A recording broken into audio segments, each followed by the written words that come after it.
Firman-Mu pelita bagi kakiku, terang bagi jalan. Shalom, selamat pagi Bapak Ibu yang dikasihi dalam Tuhan Yesus Kristus. Selamat hari Minggu. Pada Minggu pagi hari ini kita beribadah di rumah kita masing-masing, dan mari kita mempersiapkan diri kita untuk mendengarkan firman Tuhan. Oleh sebab itu, sebelumnya mari kita berdoa. Kami naikkan segala pujian, syukur, dan hormat kemuliaan hanya bagi Engkau ya Bapa. Jika kami ada dalam minggu kedua di bulan Februari ini dan beribadah di rumah kami masing-masing, kami tahu itu semua oleh karena anugerah dan kemurahan Tuhan. Dan saat ini kami sudah memuji-muji Engkau dan memuliakan nama-Mu. Kami menyembah Engkau dan kami akan mendengarkan firman Tuhan. Kami menyiapkan hati dan pikiran kami, pengertian dan pemahaman kami, biarlah dikuasai oleh Roh Kudus yang tidak pernah terbatas, sehingga kami dapat mengerti dan memahami firman Tuhan dan dapat melakukannya dalam kehidupan kami tiap-tiap hari. Bersabdalah bagi kami ya Bapa, dalam nama Tuhan Yesus Kristus yang adalah firman yang hidup, kami berdoa kepada-Mu. Amin. Jemaat yang dikasihi Tuhan, mari kita membuka Alkitab kita pada minggu pagi hari ini. Kitab Markus pasal 1 ayat 5 sampai dengan ayat yang ke-11. Saya akan membacakannya untuk kita. Demikian firman Tuhan. Lalu datanglah kepadanya orang-orang dari seluruh daerah Yudea dan semua penduduk Yerusalem, dan sambil mengaku dosanya mereka dibaptis di sungai Yordan. Yohanes memakai jubah bulu unta dan ikat pinggang kulit, dan makanannya belalang dan madu hutan. Inilah yang diberitakannya, sesudah aku akan datang, ia yang lebih berkuasa daripadaku, membungkuk dan membuka tali kasutnya pun aku tidak layak. Aku membaptis kamu dengan air, tetapi ia akan membaptis kamu dengan Roh Kudus. Pada waktu itu datanglah Yesus dari Nazaret di tanah Galilea, dan ia dibaptis di sungai Yordan oleh Yohanes. Pada saat ia keluar dari air, ia melihat langit terkoyak dan roh seperti burung merpati turun ke atasnya. Lalu terdengarlah suara dari surga, Engkaulah anakku yang kukasihi, kepadamu lah aku berkenan. Demikianlah pembacaan firman Tuhan kita pada minggu pagi hari ini. Berbahagia setiap kita yang membaca dan merenungkan firman Tuhan serta melakukannya dalam kehidupan kita tiap-tiap hari. Jemaat yang dikasihi Tuhan, bersama dengan baptisannya gereja meneladankan kebaikan. Itulah tema kita pada minggu pagi hari ini. Bapak Ibu yang dikasihi Tuhan, jemaat yang dikasihi Tuhan, pembaptisan Yesus yang dilakukan oleh Yohanes Pembaptis merupakan salah satu bagian awal dari misi pelayanan Yesus di dunia, sebagaimana yang dicatat oleh Injil. Artinya sebelum Yesus memulai misinya di dunia, ia menerima baptisan. Kita melihat di dalam Markus pasal 1 ayat yang pertama demikian berkata, inilah permulaan Injil tentang Yesus Kristus, anak Allah. Bapak Ibu yang dikasihi Tuhan, jemaat yang dikasihi Tuhan, peristiwa baptisan Yesus tidak dapat dipisahkan dari peristiwa baptisan yang telah dilaksanakan oleh Yohanes Pembaptis kepada orang Yahudi pada waktu itu. Keduanya memiliki korelasi atau hubungan yang menghubungkan satu dengan yang lain, sama seperti kehadiran Yohanes Pembaptis sebagai nabi yang mempersiapkan jalan bagi kedatangan Mesias, ayat yang ketiga sampai ayat yang kelima. Ada suara orang yang berseru-seru di padang gurun, persiapkanlah jalan untuk Tuhan, luruskanlah jalan baginya. Demikianlah Yohanes Pembaptis tampil di padang gurun dan menyerukan, bertobatlah dan berilah dirimu dibaptis dan Allah akan mengampuni dosamu. Jemaat yang dikasihi Tuhan, baptisan Yohanes kepada orang Yahudi mengusung hal pertobatan antara umat dengan Tuhan. Yohanes menempatkan dirinya sebagai seorang yang mempersiapkan jalan bagi kehadiran kedatangan Sang Mesias, ayat yang ke-7. Inilah yang diberitakannya, sesudah aku akan datang, ia yang lebih berkuasa daripadaku, membungkuk dan membuka tali kasutnya pun aku tidak layak. Yang menarik dari Yohanes Pembaptis adalah ia adalah seorang yang kuat dengan pesan yang ia serukan, dan hal ini dibuktikan dengan cara hidup yang ia tunjukkan dan baptisannya diterima oleh orang Yahudi. Selain itu, pesan pertobatan dalam baptisannya di ayat yang keempat juga menunjukkan kepada kedatangan Mesias yang lebih berkuasa daripadanya. Pesan ini sebenarnya kepada kedatangan Mesias yang lebih berkuasa daripadanya, dan juga memiliki sebuah harapan dan impian umat Yahudi bahwa pada saat itu yang dinanti-nantikan Sang Mesias di ayat yang ke-8, aku Ia akan membaptis kamu dengan Roh Kudus. Jemaat yang dikasihi dalam Tuhan, adapun baptisan yang diterima Yesus pada waktu itu adalah bagian dari penggenapan atas kehadiran Yesus sebagai yang dinubuatkan untuk menjadi juru selamat umat manusia. Yesus dibaptis tidak karena ia berdosa, tetapi sebagai suatu tindakan untuk menjadikan dirinya bagian dari orang berdosa yang harus bertobat. Baptisan yang diterima oleh Yesus juga merupakan keputusan untuk menempuh jalan penderitaan sebagai Mesias untuk penebusan dosa manusia.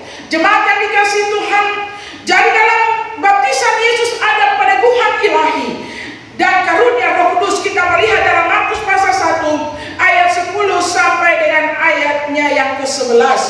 Sebagai kuasa ilahi yang diterima Yesus untuk menjalankan misi sebagai Mesias. Pada saat ia keluar dari air, ia melihat langit terkoyak dan Roh Kudus seperti burung merpati turun ke atasnya. Lalu terdengarlah suara dari sorga, "Engkaulah anakku yang kukasihi, kepadamu aku berkenan." Dengan melihat baptisan yang dilakukan oleh Yohanes Pembaptis kepada orang Yahudi dan baptisan yang diterima oleh Yesus, kita dapat melihat ada kesinambungan di antara keduanya, yaitu pesan pertobatan umat bagi jalan keselamatan. Jemaat yang dikasihi dalam Tuhan Yesus Kristus, dengan kata lain, baptisan Yohanes adalah pertobatan dan baptisan Yesus adalah jalan keselamatan. Pertobatan itu adalah dasar kehidupan. Di dalamnya ada kerendahan hati, pembaharuan hidup, kesederhanaan, saling mengampuni, memelihara kehidupan yang benar di hadapan Tuhan. Sebagai gereja, kita memahami bahwa baptisan tidak hanya suatu peristiwa lahiriah atau tradisi gereja, tetapi di dalamnya ada dasar-dasar kehidupan Kristiani yang menolong untuk menempatkan diri dalam hubungan dengan Tuhan dan sesama. Jemaat yang dikasihi Tuhan, sebagai gereja kita menerima baptisan sekaligus panggilan pertobatan untuk terus-menerus memperbaharui kehidupan untuk menjadi umat yang kudus di hadapan Tuhan. Dalam konteks bergereja, kita dapat memahami bahwa dengan penerimaan Yesus untuk dibaptis oleh Yohanes Pembaptis, itu berarti bukan persoalan tata cara dalam baptisan, tetapi apa panggilan yang harus diwujudkan dalam kehidupan ini. Sebagaimana peristiwa Yesus dibaptis menjadi momen yang penting sebelum Yesus menerima panggilan Allah sebagai Mesias dan menyamakan dirinya dengan orang berdosa walaupun ia tidak berdosa.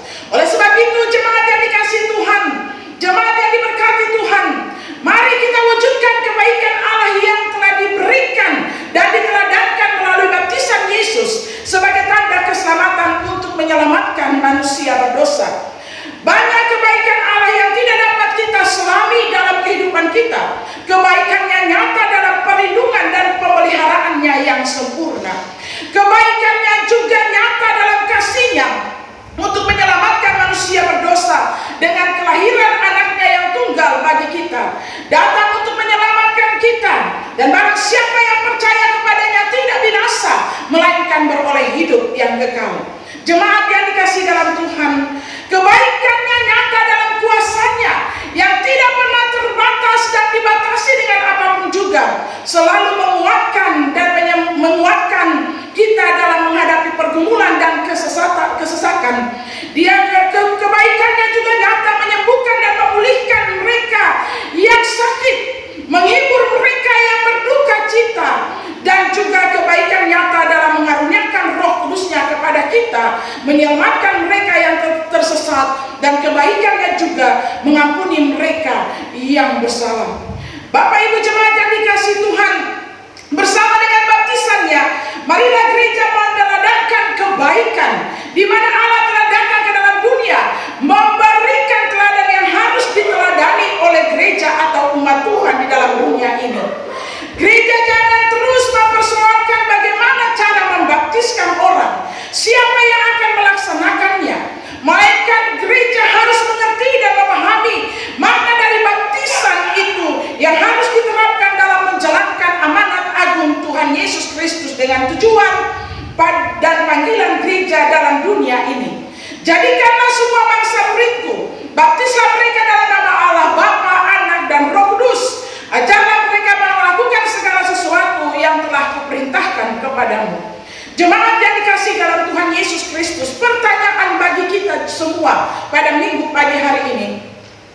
Sudahkah gereja memperhatikan jemaatnya? Sudahkah keluarga memperhatikan anak-anaknya, orang tua memperhatikan anak-anaknya? Apakah mereka sudah memiliki Tuhan Yesus Kristus secara pribadi dalam kehidupan mereka atau belum? Atau hanya mereka menjadi orang Kristen secara keturunan saja? Atau gereja tidak memperhatikan hal-hal itu, bahwa jemaat perlu menghadapi bahkan memiliki kehidupan dan menerima Tuhan Yesus sebagai Tuhan dan Juru Selamat hidupnya? Sudahkah jemaat memiliki Roh Kudus di dalam hatinya atau belum? Atau sudah lahir baru atau belum? Atau sudahkah orang tua memperhatikan anggota keluarganya? Apakah ada yang sudah belum memiliki Roh Kudus di dalam hatinya atau belum mengalami kelahiran baru di dalam kehidupannya?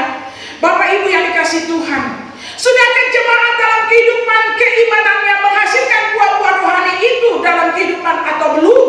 Atau sudahkah anak-anak anggota keluarga kita, anggota jemaat kita, bahkan kita sebagai umat Tuhan, orang Kristen di tengah-tengah dunia ini, sudahkah dalam kehidupan kita, dalam keimanan kita sudah menghasilkan buah-buah kebenaran, kita sudah menghasilkan buah-buah roh di dalam kehidupan kita, di mana kita sudah menerima kebaikan yang daripada Allah?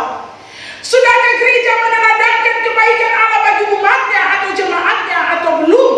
Dan merefleksikannya bagi orang lain. Bapak Ibu yang dikasihi Tuhan, sudahkah kita sebagai keluarga Kristen meneladankan kebaikan Allah yang sudah kita terima itu di dalam kehidupan kita, dan merefleksikan bagi orang lain di sekitar kita? Bapak Ibu yang dikasihi Tuhan, pertanyaan ini kita renungkan di dalam kehidupan kita sebagai umat Tuhan. Gereja harus dapat meneladankan kebaikan Allah yang sudah Allah berikan kepada manusia. Umat Tuhan harus meneladankan kebaikan Allah yang sudah Allah berikan kepada kita sebagai umat manusia. Dia telah memberikan anaknya yang tunggal datang ke dalam dunia ini menjadi sama dengan manusia, menderita dan mati bagi manusia yang berdosa. Olehnya semua kaum di muka bumi mendapat berkat. Bapak Ibu yang dikasihi Tuhan, dalam nats pendidik kita di dalam Efesus pasal 1 ayat 13 sampai 14 berkata, sebab di dalam Dia kamu juga telah mendengar firman kebenaran, yaitu Injil keselamatanmu. Di dalam Dia kamu juga ketika kamu percaya dimeteraikan dengan Roh Kudus yang dijanjikannya itu. Dan Roh Kudus itu adalah jaminan bagian kita sampai kita memperoleh seluruhnya, yaitu penebusan yang menjadikan kita milik Allah untuk memuji kemuliaannya. Oleh sebab itu, mari jemaat yang dikasihi dalam Tuhan, banyak kebaikan Allah yang sudah Allah berikan dalam kehidupan kita. Buktinya, Yesus datang ke dalam dunia ini, Dia sedia untuk mati bagi kita, Dia sedia menjadi sama dengan manusia. Dan baptisannya adalah baptisan yang menyelamatkan. Baptisannya adalah baptisan untuk menandai bahwa Dia memulai pelayanannya di dalam dunia ini, dan karyanya yang paling besar yaitu menyelamatkan manusia. Kebaikan Allah sudah Allah nyatakan dalam kehidupan kita. Mari sebagai gereja Tuhan kita nyatakan kebaikan Allah itu untuk mengajarkan kebenaran, membawa orang datang kepada Tuhan. Dan sebagai umat Tuhan, mari juga kita sebagai umat Tuhan yang telah menerima kebaikan Allah, jadikanlah diri kita menjadi saksi Kristus dimanapun kita berada, kapanpun, dan biarlah nama Tuhan saja yang dipuji dan dimuliakan di dalam kehidupan kita. Bersama dengan baptisannya, gereja meneladankan kebaikan. Bersama dengan Kristus, gereja meneladankan kebaikan sebagai buah-buah roh di dalam kehidupan mereka, sebagai kesaksian hidup yang dapat dilihat oleh setiap orang di muka bumi ini. Mari jemaat yang dikasihi Tuhan, biarlah firman Tuhan ini boleh menguatkan dan meneguhkan kita pada minggu pagi hari ini, dan terus maju dan maju di tengah-tengah kehidupan kita di tahun 2021 ini dalam anugerah dan berkat Tuhan. Mari kita berdoa. Kami menaikkan segala pujian syukur kami kepada Engkau ya Bapa di sorga. Kami memuji Tuhan dan berterima kasih untuk firman Tuhan pada hari ini. Kami tidak membahas baptisan mana yang baik atau baptisan mana yang penting, tapi kami tahu Tuhan bahwa Engkau telah datang ke dalam dunia ini, Engkau menjadikan dirimu sama dengan manusia untuk menyelamatkan manusia. Dan kebaikan-Mu inilah yang begitu luar biasa bagi kami. Dan oleh sebab itu Tuhan, kami sudah menerima kebaikan-Mu itu dalam hidup kami. Ajarlah kami gereja-Mu dan umat-Mu untuk meneladankan kebaikan Allah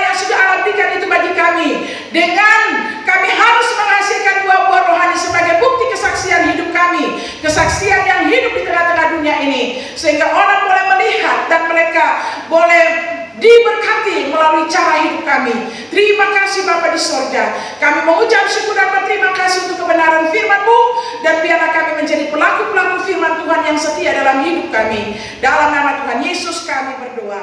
Amin.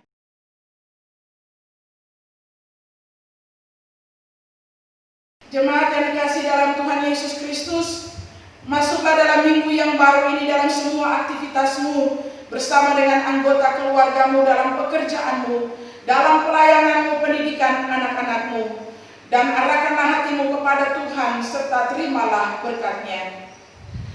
Tuhan